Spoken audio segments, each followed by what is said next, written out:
So it's been 4 months since my last video blog, and I'll bet you've been sitting on the edge of your seat waiting for this one. Well, seriously, I wanted to wait a couple of weeks into the new year really to see what was going on, and I'm delighted to report that actually 2010 has started as 2009 finished, which was busy. The last quarter of 2009 was really exceptional in London.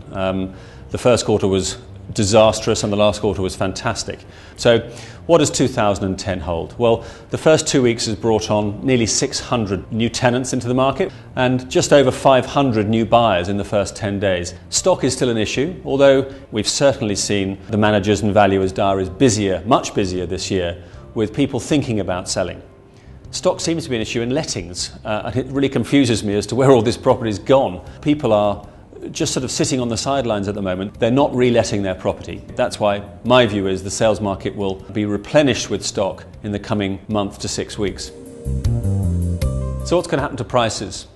Prices, in my view, in the vast majority of central and west London went up substantially last year. I think between 10 and 12, even 15%.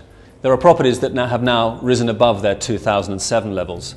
They're first floor flats overlooking garden squares, river views, amazing family houses that have the parking, the garage, the garden, with immense competition for them. I think one of the main issues with the coming year is the general election. Political interference in the market for populist reasons, I think, could turn out to be a major problem. I'm very nervous of that. My fear is that the very people that will guide this country and invest in this country will leave. And that is definitely a problem for the London market, and I would say the property market as a whole this coming year. The strength of other currencies against sterling has meant that still over 50% of our transactions last year were to foreign buyers, investing in this country, investing in London. I think the buy-to-let market will make a resurgence this year. People who want to take their money out of a bank where they're getting negligible interest and put it into something real, into something tangible that will not only give them a return, probably 4, 5, 6, even 7%, but also will give them capital appreciation over the medium term. That's going to be a big growth market, I believe, in London and probably in the UK as a whole this year. I saw the bottom of the market in probably February last year when I wrote about it.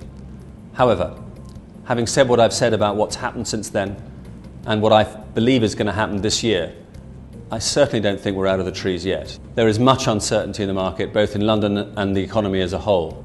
We have the ability in London to ride out the storm, I believe. My view is that London will rise between 5 and 7% this year, driven by foreign investors and UK homeowners and investors alike.